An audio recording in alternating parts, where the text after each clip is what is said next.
So good evening, everyone, senior colleagues, and a big shout out to our colleagues who are preparing for the forthcoming exams. I want to commend your efforts so far, and I know it will crown with success in the coming weeks. So, and I want to also, in my own little way, aid in that process by presenting a summary of the 2018 ESC EHA guidelines for the management of arterial hypertension. What title? And I'll be doing that using the following outline. So by way of introduction, we know that guidelines play a crucial role in healthcare by providing evidence-based recommendations to assist health professionals in making informed decisions about the management of specific medical conditions. And in this particular case, we are talking of hypertension. And these guidelines are usually developed by expert panels. And in this case, we have some experts in the ESC that have developed these particular guidelines.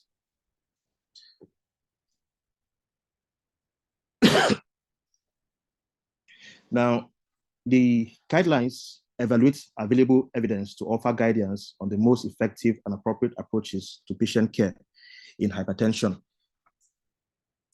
In the use of clinical guidelines, we usually have what we call level of evidence and then the strength of or class of recommendations. And these two help healthcare professionals understand the reliability and confidence levels that are associated with specific recommendations. Now, if you look at the slide here, we have various levels of evidence, and this is dependent on how the data, which I spoke about, is derived. Data can either be derived from multiple RCTs, it could be derived from large non-randomized studies, and even from small studies and registries and the likes. Now, based on the evidence that has been derived, recommendations are made, and these recommendations are classified into class 1, 2, and 3. When we talk of a class 1 recommendation, it simply means that the therapy or the treatment that is offered is actually indicated or recommended. While for class 2, it simply means that that treatment may be considered or should be considered. And for a class 3 recommendation, it simply means that that treatment is detrimental and shouldn't be given to a patient. So the first ESC guideline on hypertension was released as far back as 2003. We've had subsequent reviews and releases in 2007 and then 2013. And then the latest one that I am presenting today or discussing today is the 2018 guidelines, which was basically a review of the previous guidelines, which I mentioned.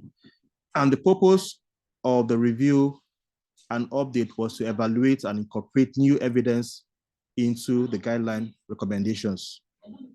Now, in the 2018 guidelines, some new concepts were added, highlighted in the slide here.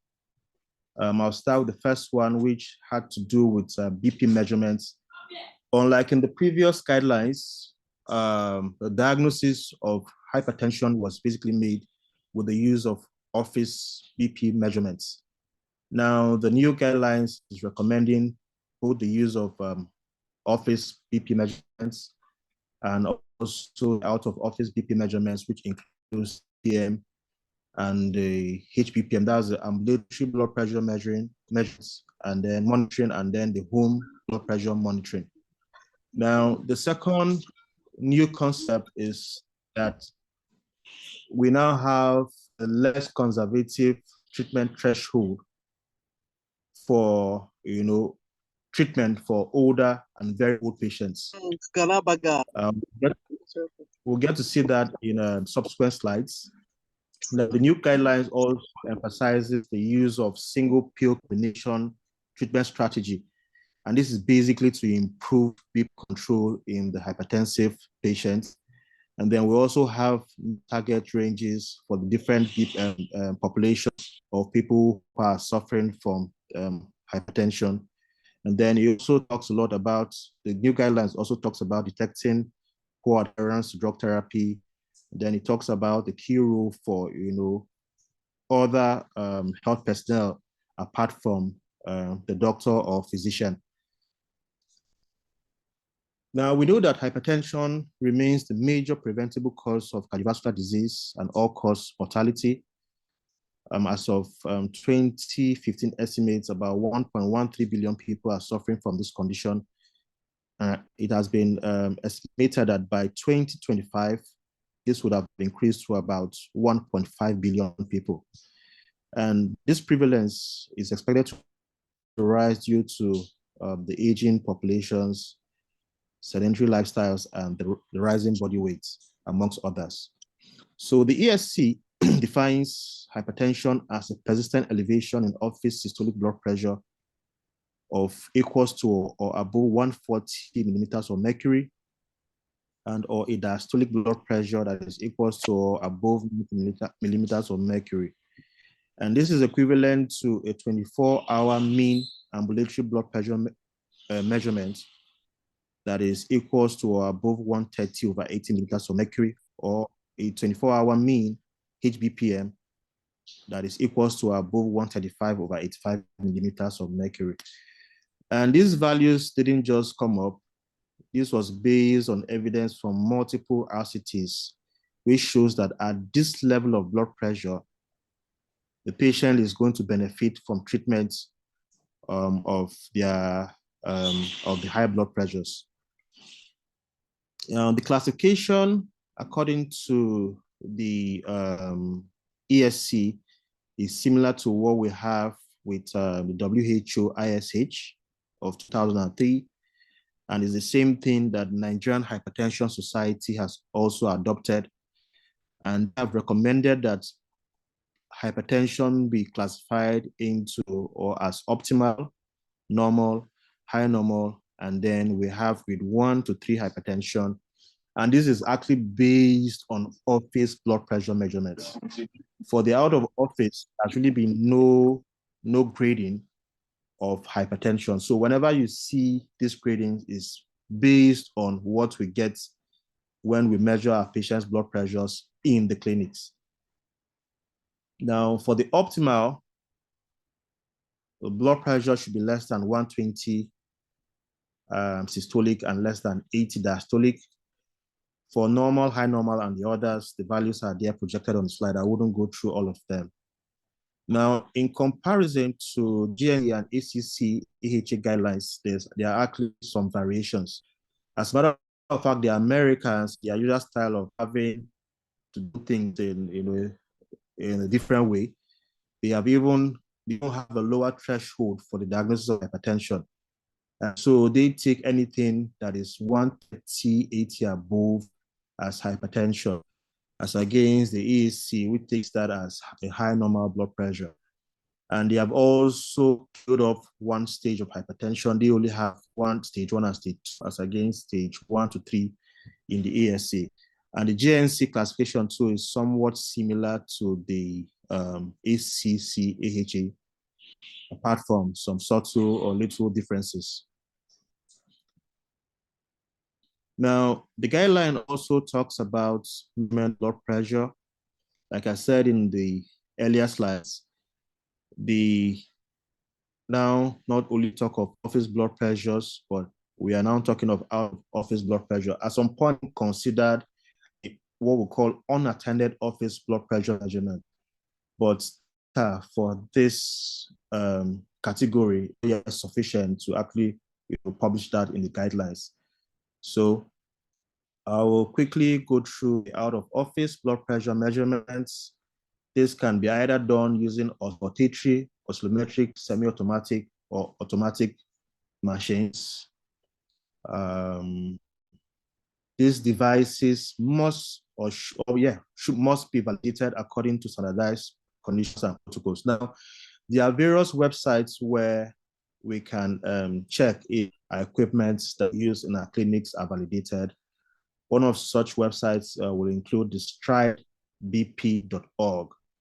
So, for example, you want to buy an equipment used for personal use in your clinics or prescribe for your patients, you can check that particular website to see if the equipment is validated. Now, you also need to get conversant with the techniques of measuring blood pressure.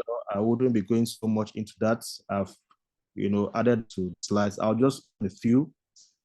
That first thing is that in measuring office blood pressure or any blood pressure at all, a patient should have sat to a quiet environment for at least minutes before measurement is taken. You realize that most time a patient comes to our clinics, they are just arriving, they walk straight into the nurse's station and they have their blood pressures taken, which is actually not correct. So allow your patient to have rested for a minimum of 5 minutes. Some will say 3 to 5 minutes. Bladder is emptied. The seat on the chair with a back and armrest, and then take 3 measurements, 1 to 2 weeks apart. The first 2 readings differ by 10 millimeters of mercury. Then you need additional recordings, and then you average the last 2 blood pressure readings to give you the patient's blood pressure. For the first visit, blood pressure should be taken in both arms with an appropriate cuff, and the arm with the highest blood pressure is the arm that will subsequently use for blood pressure measurements. So I think those are the key points when it comes to of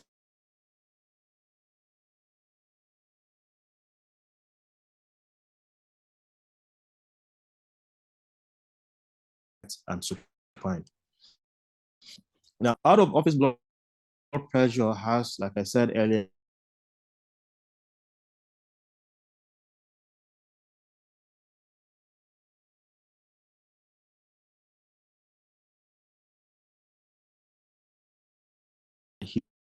here on the slide,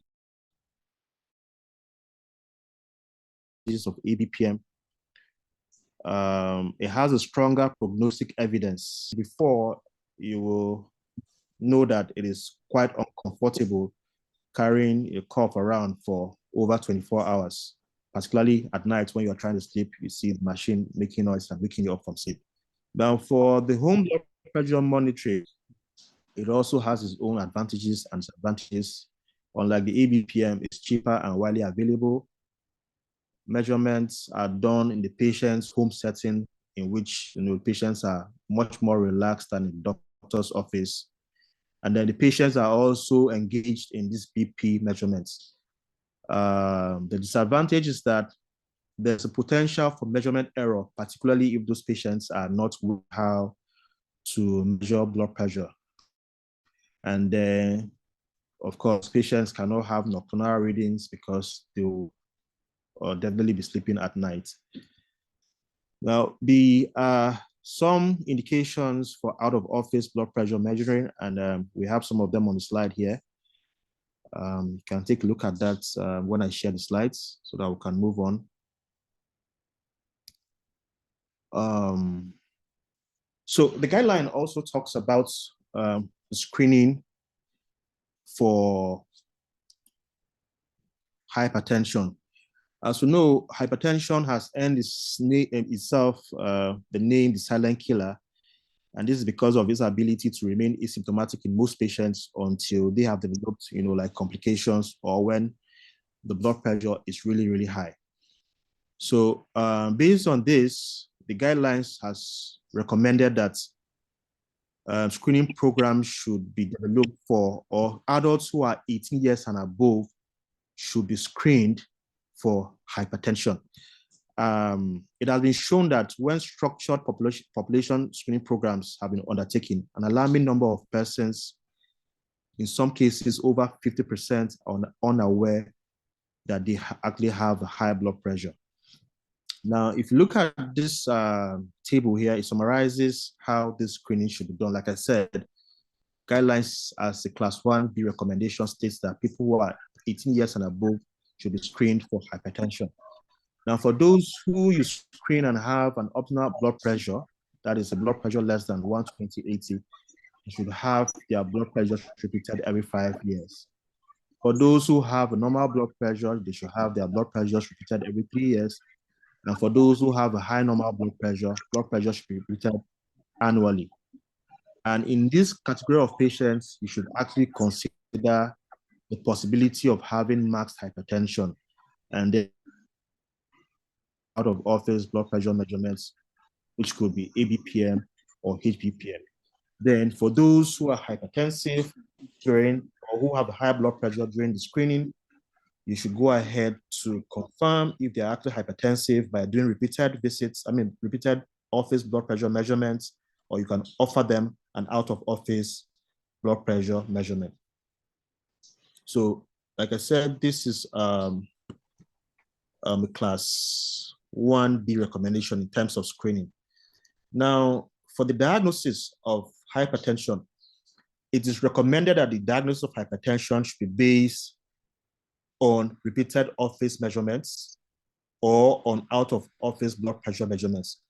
And if you remember, I said in the earlier slide, this is a major difference from what we have in the 2013 guidelines, which based diagnosis strictly on office blood pressure measurements.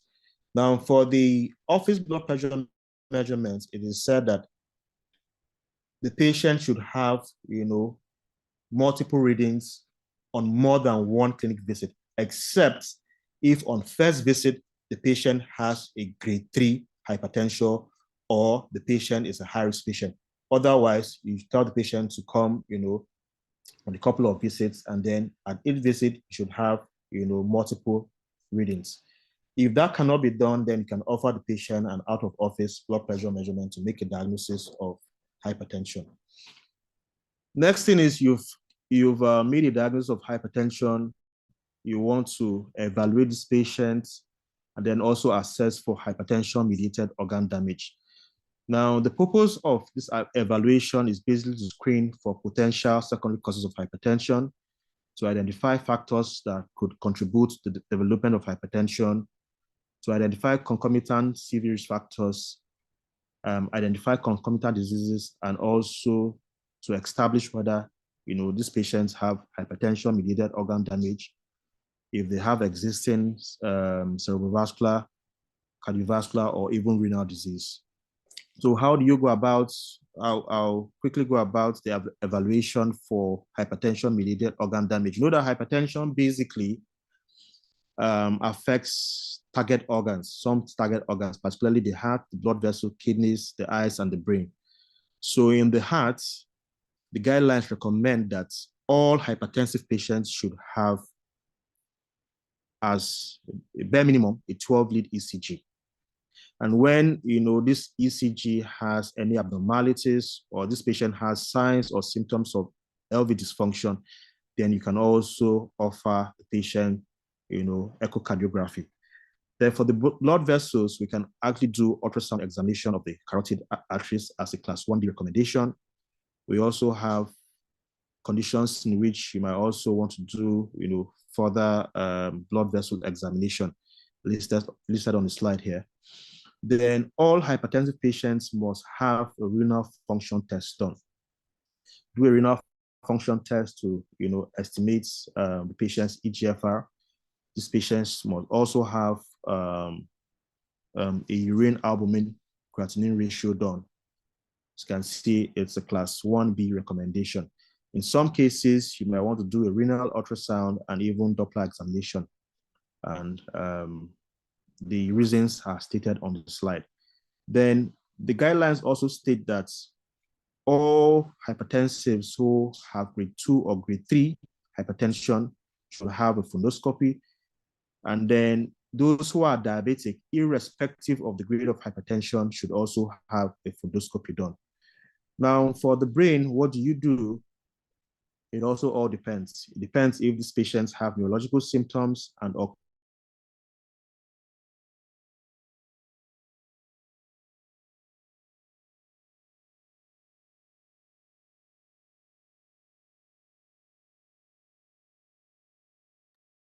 Hello, Chief, sir.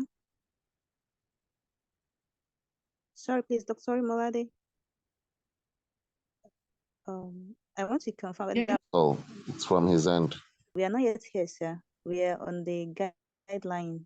So I said that, can you see my slide now? Yes, sir, we can see it, sir.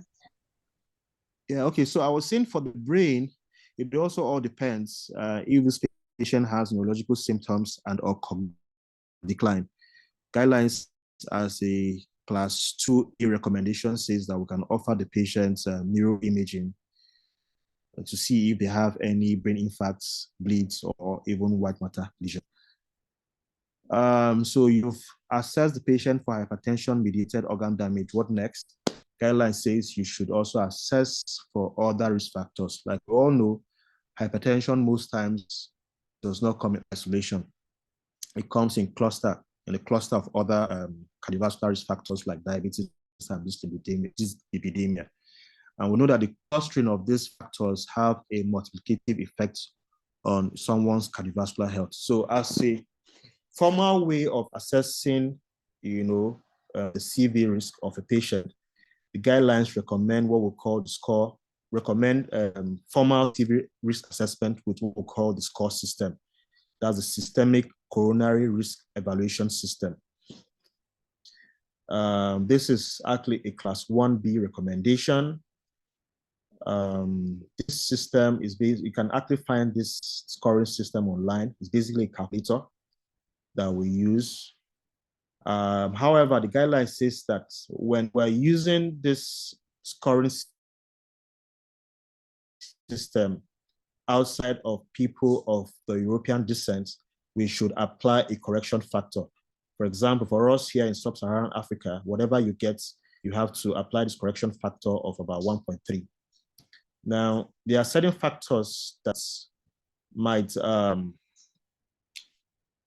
modify this scoring system. And in particular, this will include the presence of hypertension-mediated organ damage, presence of left ventricular hypertrophy, presence of CKD, and even, advanced retinopathy. And that is why it's essential that we screen for all these in patients who are hypertensive.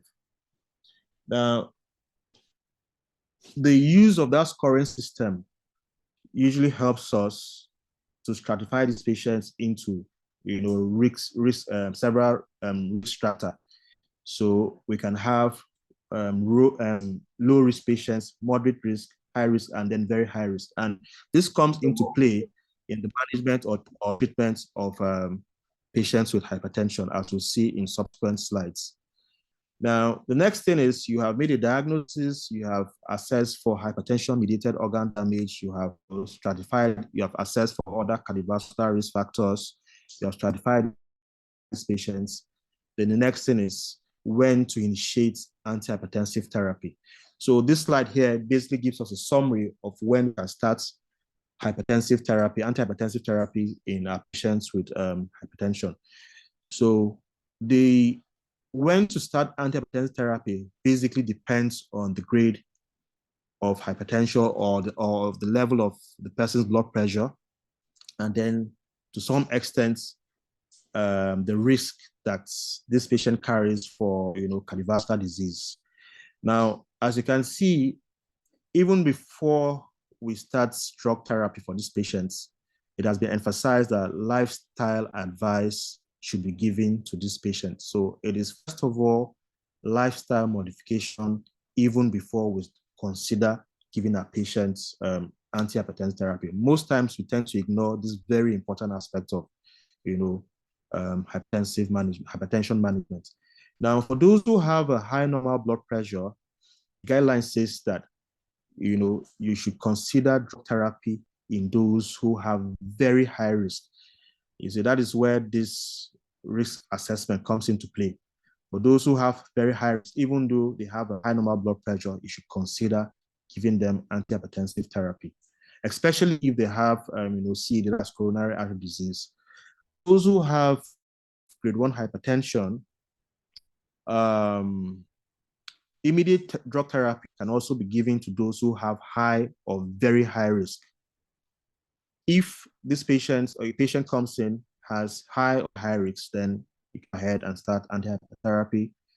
On the other hand, if patient has low to moderate risk, in the absence of CVD, renal disease, or any hypertension-mediated organ damage, you would want to give lifestyle advice. Patient goes back home, modifies his lifestyle, and then you check again after 3 to 6 months. If the blood pressure is not well controlled, then you can go ahead and start antihypertensive therapy.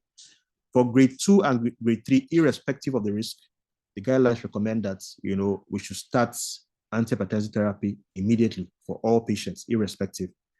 And the aim is to control the blood pressure within 3 months of that patient seeing you. And most of what I've said here are basically class 1E recommendations. So you started the patient on antihypertensive therapy. You need to have set goals in mind. What do you want to achieve when you start these patients on medications? The first rule is that, or the first objective is that in all populations or in all categories of patients, your first aim is to bring down blood pressure to less than 140/90, provided that these patients tolerate your treatment. As a matter of fact, if you can even go lower to 130/80, that will even be better for all categories of patients. Now, the guideline further went on to subdivide into various populations. For patients who are less than 65 years of age, you want to bring their blood pressure, that's systolic blood pressure, to between 120 and 129. For those who are greater than 65 years of age, you want the blood pressure between 130 and 139. These two are class 1A recommendations. For patients who are who have diabetes or who have coronary artery disease, you want that blood pressure less than 130. And for those who have CKD, you want the blood pressure between 130 to 139. And then for those who have a stroke, that's post-stroke or TIA, you want the blood pressure between 120 to 130. Well, this is actually a class 2 E recommendation.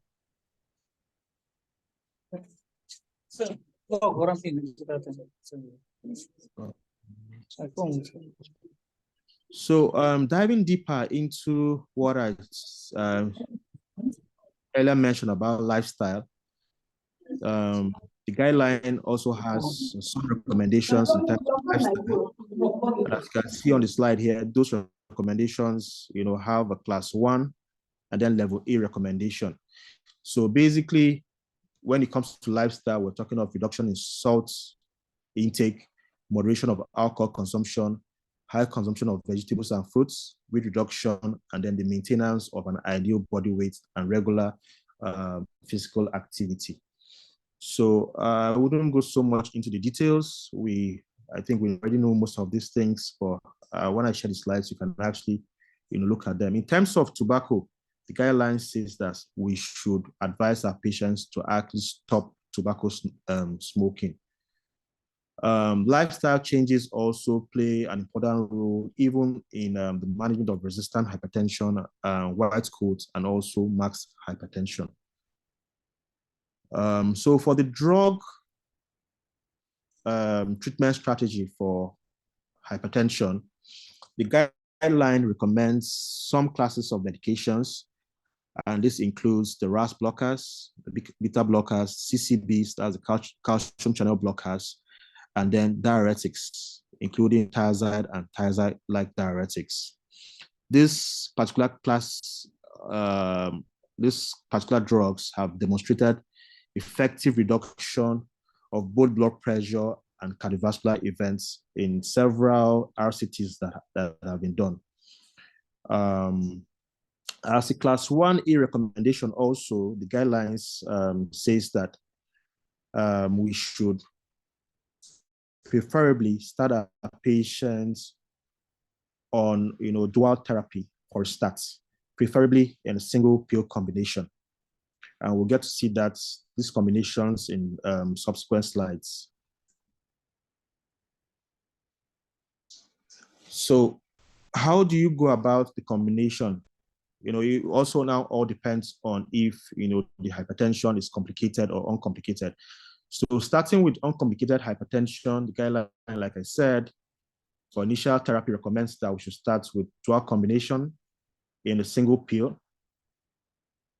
However, we can consider monotherapy in some particular population of patients, those who have a low risk grade 1 hypertension, or those who are very, very old or frail, because they may not be able to tolerate, dual combination for a start. So for the initial therapy, the dual combination is either a combination of a RAS blocker plus a CCB or a diuretic. Now, if this is not able to control the blood pressure, then you go to step 2, which is a triple combination. And the triple combination involves a combination of RAS blocker, CCB, and diuretic. In stage 1, it's a RAS blocker plus a CCB or diuretic. In step 2, which is triple combination, involves combination of all 3 drugs. Now, if all 3 drugs don't control the blood pressure, then the guideline says that we can go ahead to add low dose spironolactone at a dose of 25 to 50 milligrams daily. Or if the patient cannot tolerate that, you can actually add another class of diuretic or an alpha or beta blocker. Now, this treatment algorithm for uncomplicated hypertension also serves for patients who have hypertension-mediated organ damage, CVD, diabetes, or even peripheral artery disease. Now, we can also have different combinations depending on, like I said earlier, if the hypertension is complicated. Hypertension can be complicated by coronary artery disease, can be complicated by CKD, can be complicated by heart failure. So we have, in patients who have hypertension and coronary artery disease, a beta blocker has to be, first-line therapy for these patients.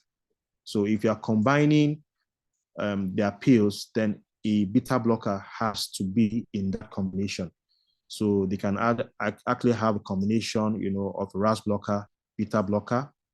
They can have a combination of beta blocker, diuretic. Subsequently, every other thing follows what we've seen in uncomplicated hypertension. For CKD, what you do for first line, they must have an a RAS blocker first line plus a CCB, or they can have a RAS blocker and a diuretic. If that doesn't work, you have a combination of all 3. Then if it doesn't work, you should also consider adding spironolactone, alpha blocker, or a beta blocker as well. So in terms of treatment strategy, this slide just highlights basically the key messages. Like I said earlier on, start treatment in most patients with 2 drugs, not 1. Of course, there are some exceptions. And the reason for this is that research has shown that there's a direct correlation between the number of BP lowering pills and poor adherence to medications. And so if you combine, multiple medications into one pill, it most times or in most cases improves the adherence to treatment. Now, what of device-based therapy? What does the guidelines say in terms of device-based therapy? We know that in terms of device-based therapy, there are several modalities that have been tried. Some of these modalities include targeting the autonomic nervous system, and then some target mechanical aspects of circulation. And one of these modalities that we are usually familiar with is renal denervation. In the 2013 guideline, it was actually a grade 2 it was recommended that we could use device therapy, particularly renal denervation therapy. However, this has been downgraded from grade 2A to grade 3, to class 3 in the 2018 guidelines. Now, the reason for this is that there's been some concerns concerning the efficacy and the safety of these procedures long-term in patients who have hypertension. That is one reason. And the second reason is that some trials had been done which showed some benefits in the use of these devices. However, those trials were done after these guidelines were released. So maybe in subsequent reviews, this will probably be upgraded back to probably maybe grade 1 or grade 2.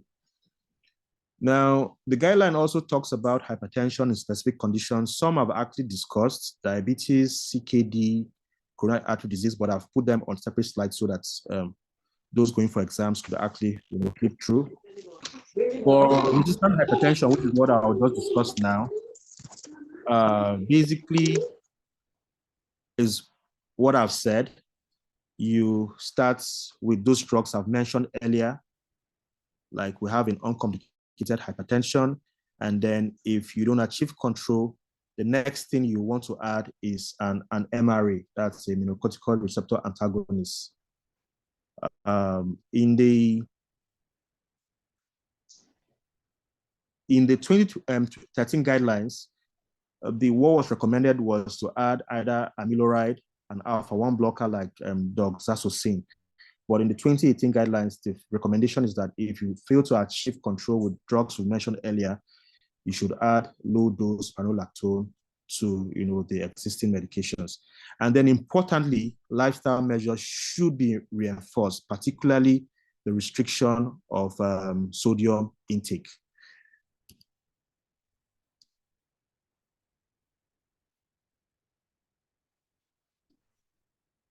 So this slides here are basically what I've discussed earlier.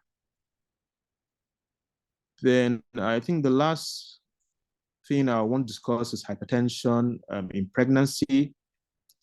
Now, the guideline states that in all cases, we should initiate drug treatments for patients who have a systolic blood pressure of 150 and above, or a diastolic blood pressure of 95 and above. All pregnant women who have this level of blood pressure should be started on drug therapy. Then the drugs that are recommended include methyl-dopa, labetalol, and then the calcium channel blockers. These are the first choice medications that we should use for our patients who are pregnant. Then the RAS blockers are, are not recommended for pregnant women. Now, I think something very important here too, once the blood pressure hits 170 systolic or a diastolic of 110 and above, it is actually an emergency in pregnancy.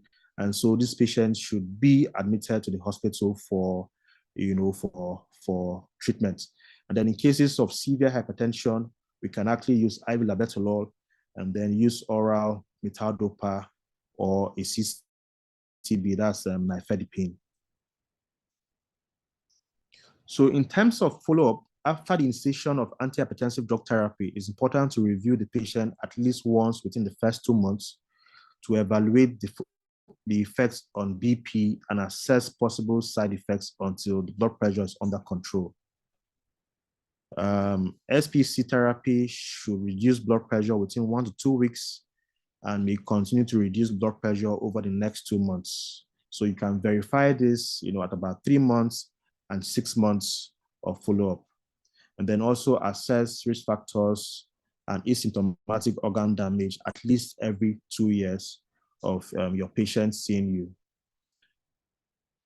Now, the guidelines also added some new concepts, and one of them has to do with the importance of evaluating drug treatment adherence as major cause of blood pressure control, of poor blood pressure control. And the guideline has also stated the role of other healthcare professionals like nurses, pharmacists in the longer term management of hypertension.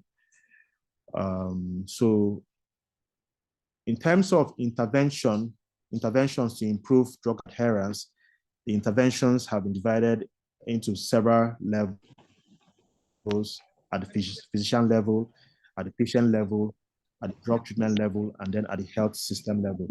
I wouldn't be going into details of this. So basically, summarize what I've said. The new guidelines has talked about the classification of blood pressure, which has remained unchanged from the 2013 guidelines. In addition to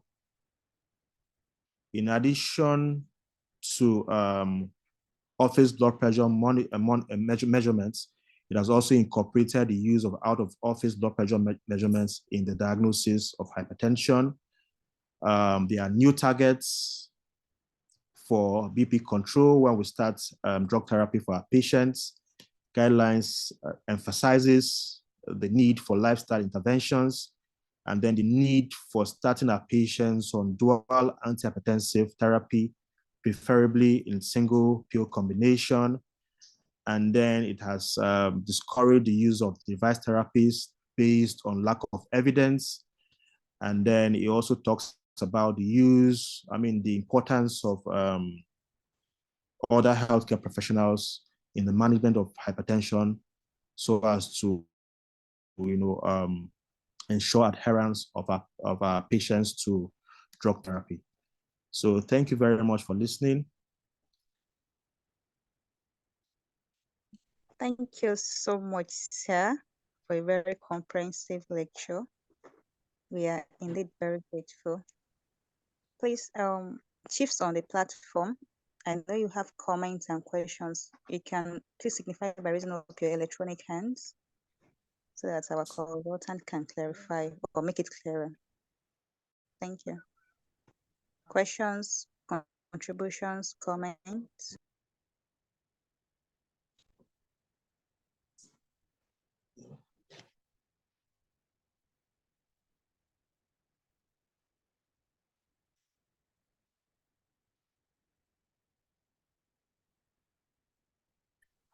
Hello, just recommendations, congratulatory messages. Okay, Dr.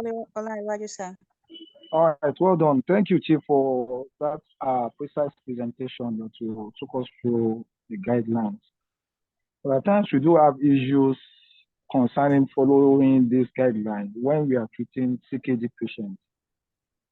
Because many a time when we know the way they are being resistant, having resistant hypertension and the like. So despite the fact that you introduce the three combinations, blood pressure can still be hitting the roof.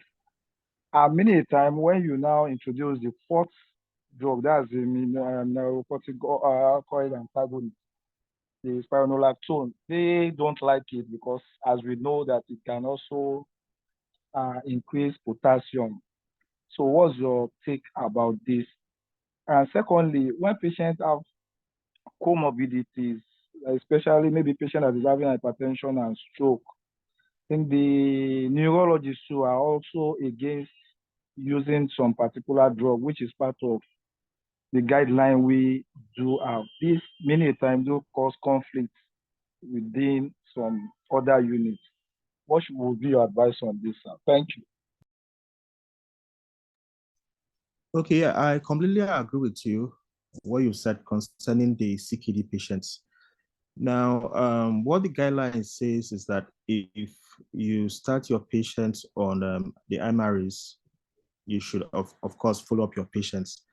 And then for those who have, I think, stage 3 and above CKD, maybe what you can do is that instead of giving the MREs, you might want to add another class of diuretics, for example, in this case, the loop diuretics, in addition to the thiazides or thiazide-like diuretics you've given. And then you can also consider giving alpha blockers or beta blockers. So basically, it has to do with individualizing your patients. Those who have early stage CKD, stage 1, stage 2, I think we should be comfortable giving spironolactone. Those who have more advanced CKD should consider giving other classes of diuretics, alpha blocker or beta blocker. Then, sorry, I didn't get your question on hypertension and I think stroke. Yeah, many a time they go against using beta blocker for their patients that is having stroke. They try to say that it's up to block or will affect the sympathetic activity that the patients have the opportunity to respond to, and that's what they can use to manage. They have different explanation for that. For part of the guideline, when patients are not responding to these drugs is to still go ahead and give such. Even methyl-dopa, the centrally acting this drug too is being, they really frown at it. They don't like it, despite the fact that patients' blood pressure is still not well controlled. I don't know if you have anything to say on that.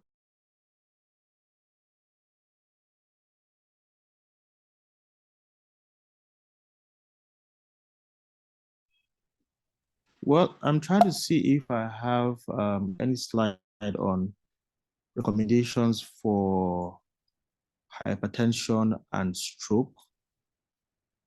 What I can say for that is that it's based on actually the target blood pressure we should achieve. But if you can see, if you look at the slide I projected earlier, trying to look at that slide, they said post-stroke TIA target should be 120 to less than 30. This is not actually in the acute phase. It's like, maybe probably in the chronic phase when you settle the acute phase.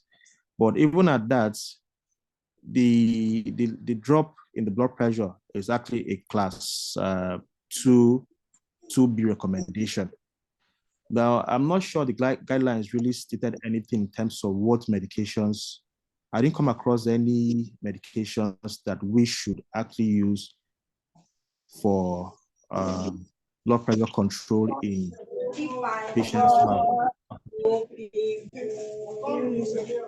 Probably I'll just have to check that up and then send it on the platform.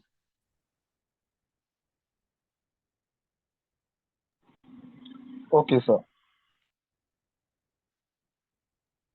Thank you very much, Chief, sir. I'll go to the chat box. Just accolades. Thank you much for the presentation. Highly informative. Thank you so much, Chief. But then there is a question from Dr.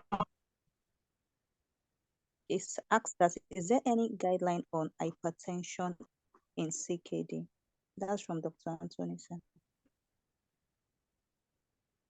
I think everything has been incorporated into this 2018 ESC guidelines.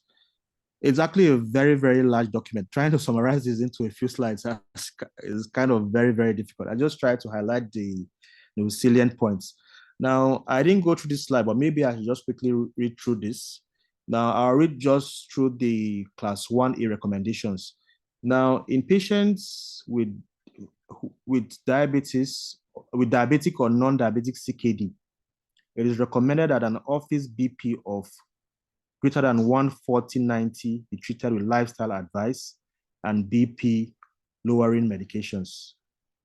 Now, the same guidelines also states that in patients with diabetic or non-diabetic CKD, it's recommended to lower the SBP to a range of between 130 and 139.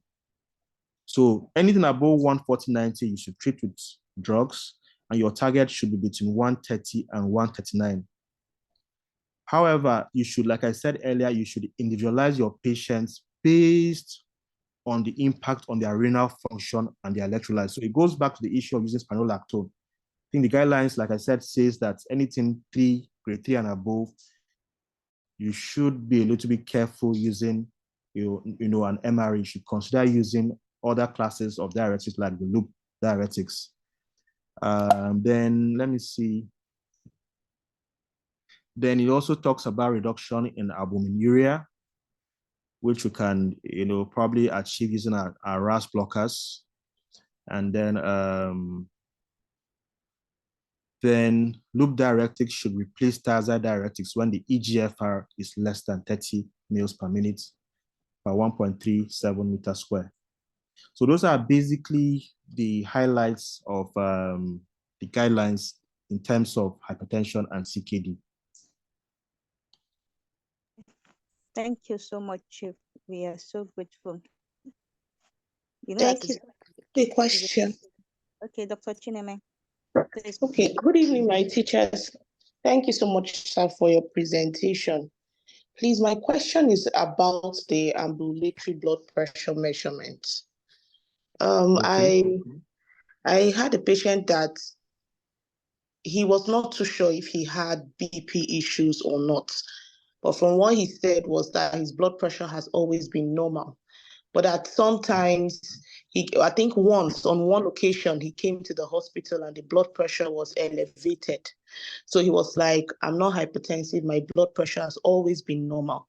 So we said, okay, let us see if you can do a home-based blood pressure measurement or maybe an ambulatory blood pressure measurement. So he said he was going to do the ambulatory blood pressure measurement.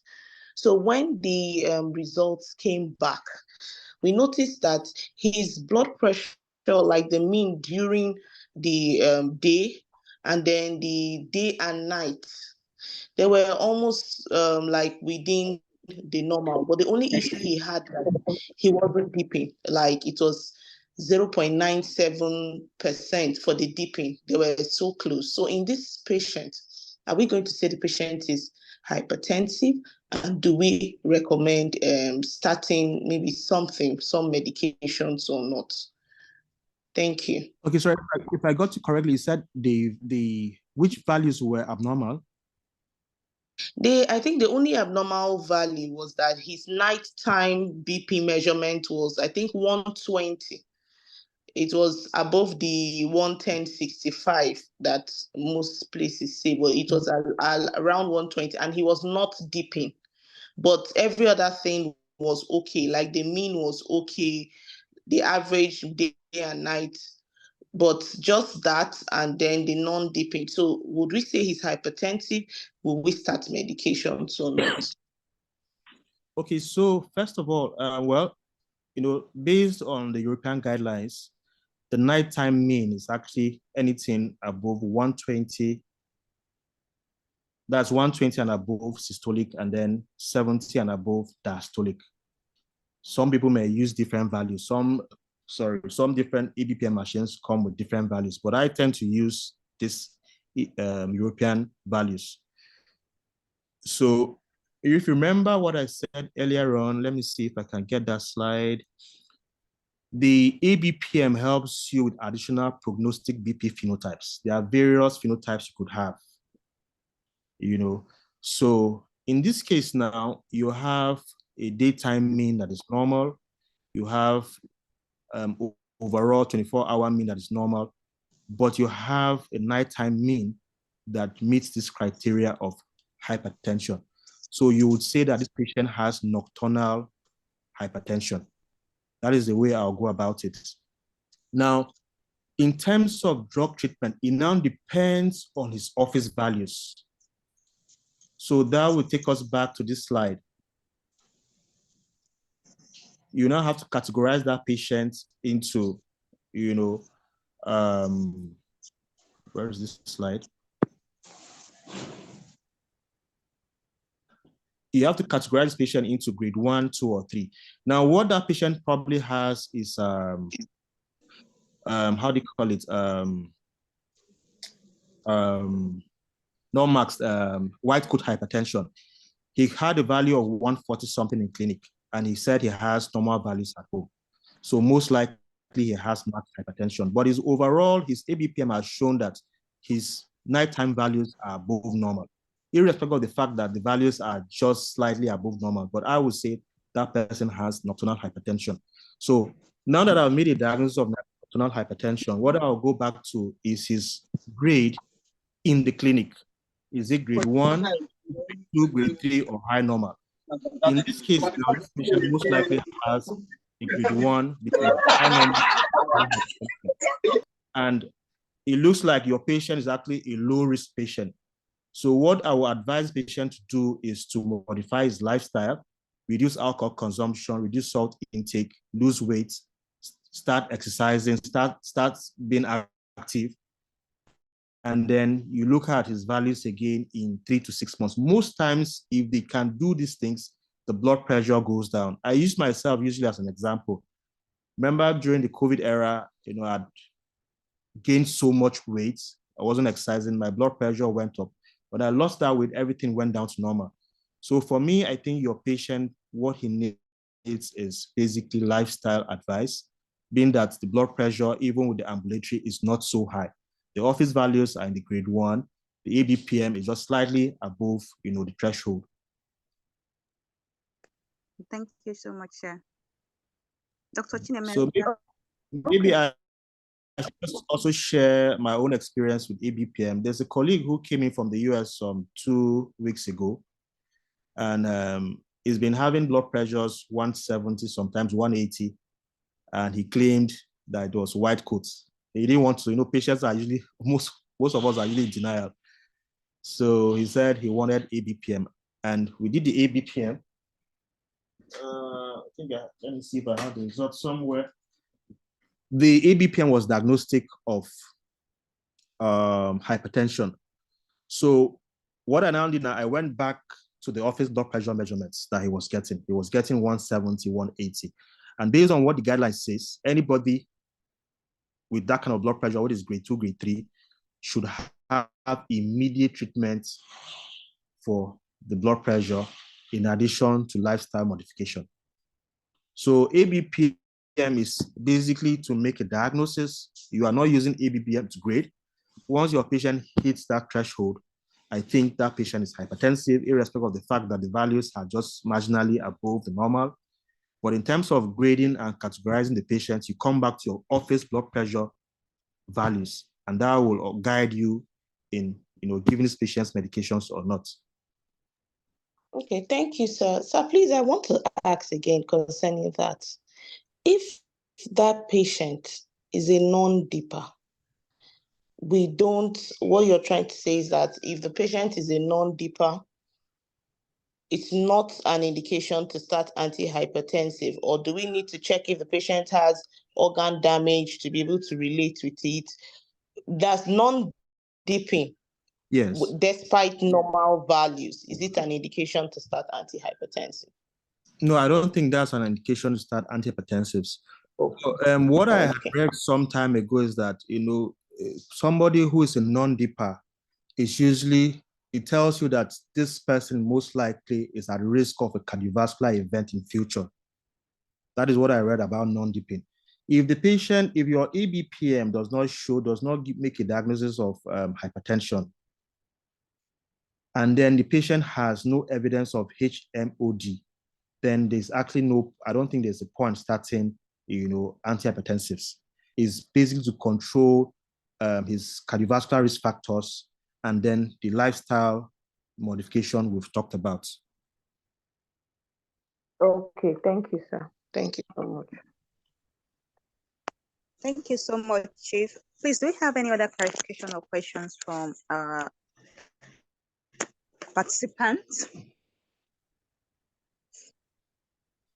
Chief, sir, let me just ask the last question, just a clarification, sir. In the management of hypertension, in the guideline, and which you also mentioned now, they talked about alcohol less than 14 units in males, less than 8 units in females. It's still in the guideline. But with the recent release about alcohol, that no form of alcohol is beneficial, how do we go about this if this comes up? Then please, sir, let me just read the questions in the chat box also. Okay. Okay, I think you've answered. Dr. Sawa will love that you kindly help us drop the site address where we can check validation and calibration status of digital BP measuring devices, sir.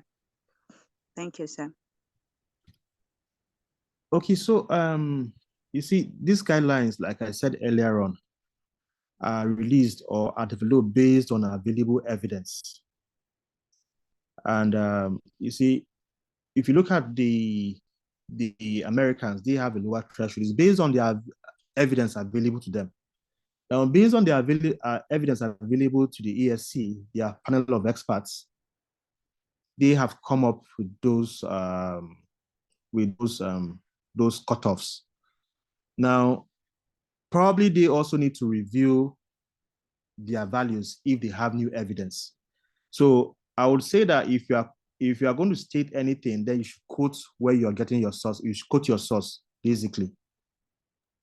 If it's the ESC, at least from the 2018 guidelines, it says that the cutoff, the units should be 14 for males and then it says 8 actually. So we see 7 sometimes, but it says 8 for females per week. Yes. Okay. Thank you very much, sir. Sir, we want to really appreciate you taking time to take us through the guideline in the comprehensive course, and we are praying and hopeful that at the end that we will come out successfully, sir. Thank you so much, sir. We apologize for going beyond time. It's 7:06. We ought to have stopped earlier. Thank you so much, sir. My pleasure. It's my pleasure. I wish everybody success at the end of the day. That's everybody's prayer. Yes, sir. Thank you, sir. We are grateful. So please let's check I wish Okay. I wish everyone a productive week ahead. Thank you, sir. Thank you, sir.